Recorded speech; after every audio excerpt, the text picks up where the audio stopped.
decorum be dispensed with. Without objection. Now, Madam President, last Thursday, Associate Justice Stephen Breyer announced that after 27 years of service, he will retire from the Supreme Court at the conclusion of this term. Shortly after his nomination was first announced in 1994, then Judge Breyer mused publicly about what he expected his time on the High Court would bring. He told reporters it was hoped to, quote, make the average person's ordinary life better, unquote. Nearly 3 decades later, we can safely say that Judge Breyer has met that mark and then some. Throughout American history, only 115 individuals have sat on the nation's High Court, and few have served as long and as effectively as Judge Breyer. From his opinion on voting rights, environmental protections, women's reproductive freedom, and protecting access to affordable health care, Justice Breyer's impact upon our nation will last for generations. America is a more perfect union today because of Justice Stephen Breyer. And of course, Judge Breyer's legacy of service extends beyond even his remarkable time on the Supreme Court. For 13 years, he also sat on the U.S. Court of Appeals for the First Circuit. Before that, he served for 8 years as a member of the Army Reserves. And of course, members of this chamber cannot forget that he was once part of the Senate itself, serving as an aide on the Judiciary Committee in the 70s, where he worked closely with our dear friend, the late Senator Ted Kennedy. At every step of the way, he remained his essential self, decent, brilliant, and dedicated to our democracy.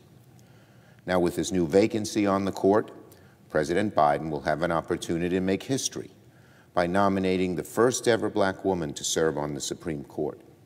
I am confident that the President will select an outstanding individual to fill Justice Breyer's seat, and we intend to move quickly on our constitutional duty to act on his nominee when announced. I can assure all senators that the Senate will have a fair process that moves quickly, so we can confirm President Biden's nominee to fill Justice Breyer's seat as soon as possible. Today, the members of this chamber say thank you to Justice Breyer for his lifetime of public service.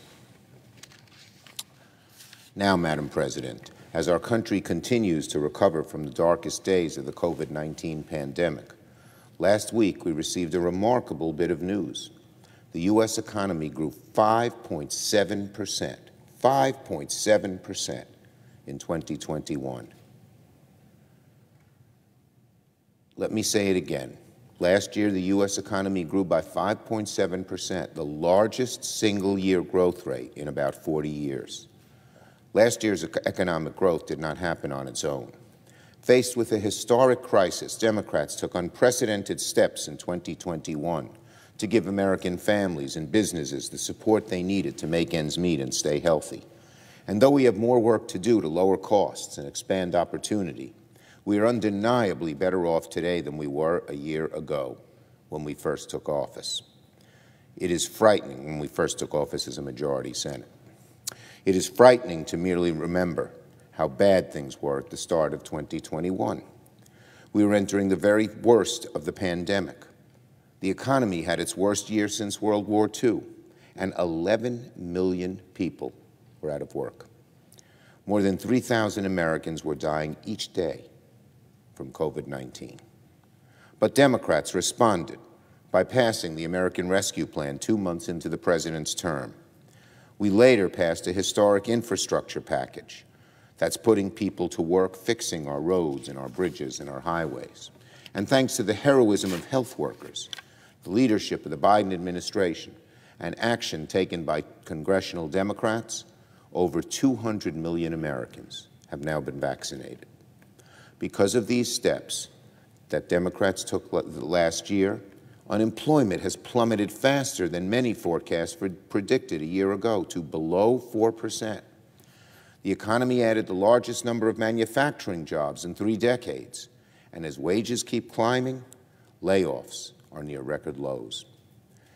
Madam President, make no mistake, this economy is in the midst of a historic turnaround, thanks in large part to swift action by Democrats in the Congress and in the White House. But of course, the work is far from over. We must keep working to lower costs for American families. We need to help businesses struggling with strained supply chains, particularly the chip shortage, affecting everything from auto manufacturing to household appliances. And workers need protections to ensure they share in our continued economic recovery. That's why Congress must keep working on legislation like the U.S. Innovation and Competition Act, which the Senate passed last year with strong bipartisan support. This week, the House will hold a vote to pass their counterpart to this bill, the America Competes Act. I'm glad the House is taking this important step in the right direction. And when the America Competes Act passes, the House and Senate can begin the bicameral process of resolving the differences in each bill and send a final product to the President's desk. With historic investments in science, technology, and American manufacturing, the policies of USICA represent the boldest steps in decades to secure America's economic future. By bringing manufacturing back to the U.S. from overseas, it would strengthen domestic supply chains, help address our country's dangerous semiconductor shortage that has driven up prices in everything from cars to microwaves. All this would not only relieve rising costs by making us less reliant on foreign manufacturing, it would also advance our national security. This legislation would help fix our country's dangerous semiconductor shortage that has driven prices up in everything from cars to microwaves by strengthening domestic supply chains and by increasing production. It would not only relieve rising costs, it would also advance our national security. For months, I've spoken with both my Republican and Democratic colleagues about finding a way to get this bill to the President's desk.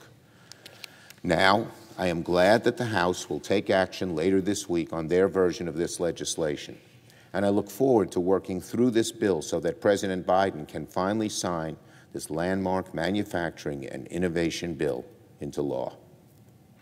Now, on other Senate business. Madam President, over the next few weeks, there are other crucial priorities that the Senate must also attend to. As we return to this work period, discussions among Senate Democrats on BBB will continue. We'll also work on nominations.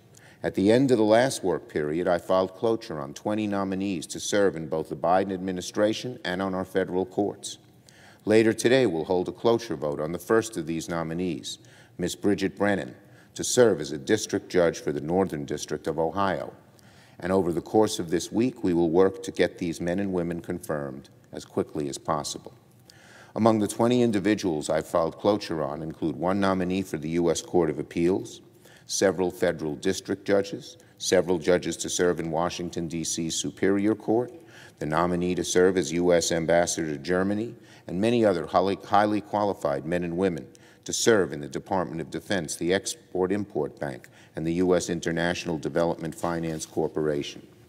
We're going to work until we confirm all of these crucial nominees, and I look forward to working in good faith with the other side to get them done.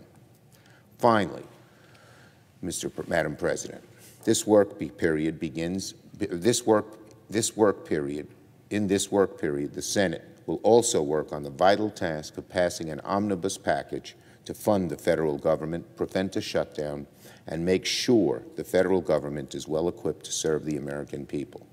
I will sit down with a number of Democratic appropriators tomorrow to discuss the state of negotiations, and I want to thank all the appropriators for their hard work in bringing a funding package together. We're going to work day and night to bring a funding package together, avoid a shutdown, and make sure Congress fulfills this basic duty to the American people. I yield the floor and note the absence of a quorum. Clerk will call the roll.